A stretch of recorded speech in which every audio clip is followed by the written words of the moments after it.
Gue yakin sebagian besar dari lo udah banyak banget denger berita soal wabah virus corona. Sebenarnya, kenapa sih bisa muncul virus baru yang sebelumnya belum pernah ada sama sekali di bumi? Kenapa juga virus ini bisa nyebar dengan sangat cepat? Lalu, apa aja ya aspek medis yang perlu lo ketahui tentang virus ini?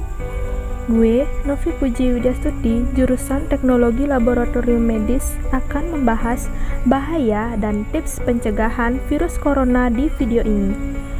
So, pertama-tama, gue mau mengingatkan lagi bahwa coronavirus yang sedang mewabah ini punya dua nama official, yaitu Novel Coronavirus atau nCoV dan SARS-CoV-2. Jadi, keduanya sama aja. Sementara itu, penyakit yang disebabkan oleh virus ini disebut juga sebagai COVID-19. Nah, lo pernah bertanya-tanya gak sih? Kenapa ya bisa muncul virus baru seperti nCoV ini? Jadi, sebagian besar penyakit infeksi akibat virus baru yang terjadi di manusia sebenarnya merupakan virus-virus yang berada di hewan. Pengetahuan kita mengenai virus-virus yang ada di hewan ini amat terbatas. Berdasarkan penelitian, bukti yang paling kuat menunjukkan bahwa nCoV ini awalnya dari kelelawar. Karena memang kelelawar diketahui sebagai spesies yang mengandung coronavirus dalam variasi yang beragam. So, apa dong yang bikin virus yang tadinya ada di hewan ini bisa menginfeksi manusia? Nah, ada dua aspek yang paling penting. Yang pertama adalah adanya kontak antara hewan dengan manusia serta kemampuan adaptasi virus itu sendiri di inang yang baru. Nah, dalam hal ini adalah manusia ya.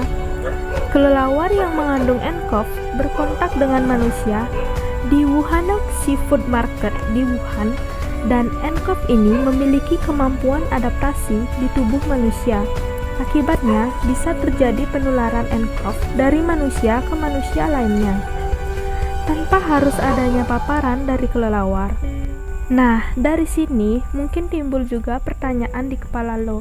Apa aja yang bisa meningkatkan resiko kematian akibat COVID-19? Jadi, dari data penelitian, resiko kematian di antara pasien yang positif nCoV ini akan meningkat apabila usia di atas 60 tahun dan memiliki penyakit penyerta berupa penyakit jantung atau penyakit paru-paru yang menahun. Semua virus yang menyerang sistem pernapasan memiliki gejala yang mirip-mirip, nggak terkecuali penyakit nCoV ini. 98% pasien positif nCoV mengalami demam, 3% diantaranya batuk-batuk, dan 3/4 diantaranya batuk-batuk dan setengahnya merasakan sesak. Gejala tambahan lain yang dapat muncul adalah rasa lelah, nyeri otot, apabila merasakan demam, dan setidaknya satu dari gejala sesak, batuk atau nyeri tenggorokan, lo wajib berkonsultasi ke dokter. Tentu nggak semua orang dengan gejala ini langsung dicurigai terinfeksi nCoV ya, karena kecurigaan COVID-19 ini baru ada kalau gejala tadi disertai dengan riwayat bepergian atau berasal dari negara-negara tertentu dalam 14 hari sebelum kemunculan gejala, atau riwayat kontak dengan pasien yang positif nCoV.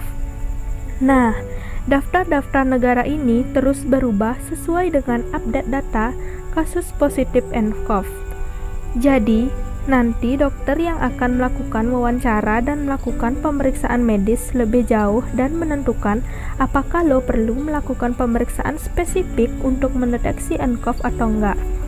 Tentunya, kalau dokter mencurigai gejala terjadi akibat infeksi nCoV, lo akan dirujuk ke rumah sakit untuk melakukan pemeriksaan serta perawatan penyakit tersebut.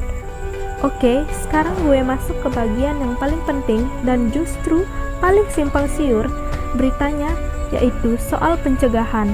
Yang pertama adalah membersihkan tangan secara rutin dengan menggunakan sabun dan air atau hand sanitizer yang berbasis alkohol.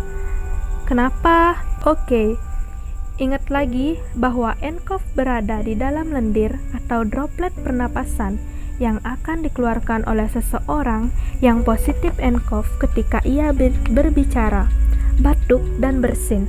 Lendir ini bisa menempel dimanapun seperti meja, pegangan kereta, gagang pintu, atau dimanapun dan dia tidak kasat mata.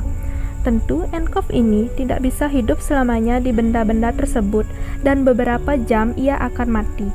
Tapi, kalau lo menyentuh benda-benda yang ada nCoV-nya dan virus itu masih hidup, berarti di tangan lo udah ada nih virus nCoV. nCoV yang ada di tangan lo ini bisa masuk melalui mata saat lo tanpa sadar kucek-kucek mata atau melalui hidung saat lo gak sadar nih gosok-gosok hidung dalam kondisi tangan yang masih belum dicuci. So, mulai sekarang rajin-rajin cuci tangan ya. Terus ada lagi nih kesimpang siuran yang mempeributkan mana yang lebih baik cuci tangan dengan sabun atau dengan hand sanitizer berbasis alkohol. Secara umum, cuci tangan dengan sabun itu lebih baik karena selain membasmi sebagian besar bakteri dan virus, ia juga dapat membersihkan minyak, logam berat, dan zat-zat pengotor lainnya yang mungkin ada di tangan kita. Cuman, efektivitas sabun versus hand sanitizer dalam membasmi virus itu cuma beda-beda tipis. Hal kedua yang bisa lo lakukan adalah be mindful. Jangan sampai lo menggosok-gosokkan mata, hidung, dan menyentuh area rongga mulut secara tak sadar, apalagi sebelum mencuci tangan. Yang ketiga adalah mempraktekkan higienitas saluran nafas atau yang kita kenal dengan respiratory hygiene. Apa sih respiratory hygiene ini? Nah, ini berarti ketika lo batuk atau bersin, lo menutup mulut dan hidung lo dengan tisu.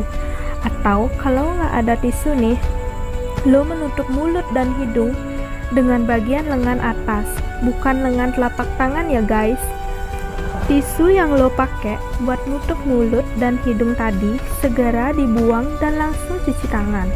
Begitu pula kalau misalkan lo menutup mulut dan hidung, walaupun dengan lengan atas nih, lo harus tetap mencuci tangan. Hal ini bisa mencegah lendir pernapasan lo mungkin aja mengandung virus agar tidak pindah ke telapak tangan lo yang nantinya akan memegang banyak benda sehingga nantinya akan menularkan ke orang lain. Yang keempat, kalau ada orang di sekitar lo yang sedang sakit batuk atau bersin-bersin, sebisa mungkin jaga jarak setidaknya 1 meter. Jarak 1 meter ini adalah jarak maksimal lendir pernapasan orang lain dapat kita hirup tanpa sengaja. Yang kelima, nah ini nih kalau lo lagi sakit, jangan maksain diri istirahat di rumah sampai lo benar-benar pulih.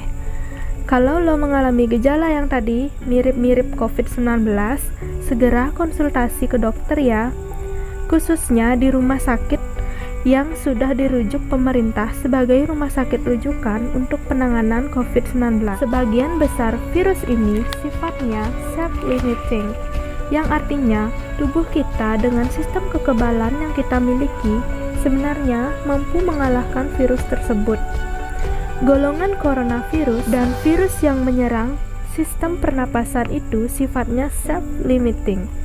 Sebagian besar obat antivirus yang sudah ada itu hanya mempercepat proses penyembuhan. Tanpa adanya obat itu, virus akan dikalahkan oleh sistem kekebalan tubuh yang kita miliki. Kalau sistem kekebalan tubuh kita optimal, jadi lo juga bisa nih mengupayakan agar sistem kekebalan tubuh lo optimal supaya kalau lo terinfeksi virus corona apapun itu ya, nggak cuma nCoV, tubuh lo itu bisa melawan virus-virus tersebut. Caranya gimana? Ya jaga agar makan lo cukup dan bergizi, olahraga teratur, serta istirahat yang cukup. Selanjutnya, terapkanlah filosofi santuy bahwa lo bisa ngusahain semua itu. Usahain kondisi kebersihan personal dan kesehatan lo secara optimal sehingga lo gak terinfeksi nCoV. Tapi ya intinya kalau lo sampai tetap terinfeksi, lo nggak bisa mengontrol virus untuk tetap nggak menginfeksi lo, karena virus ini memang semudah itu penularannya. Yang bisa lo lakukan adalah mencegah jangan sampai lo nularin ke orang lain. Ya, dengan cara memeriksakan diri ke dokter, ke rumah sakit, dan bersedia mendapatkan perawatan sesuai prosedur yang berlaku. Santuy aja.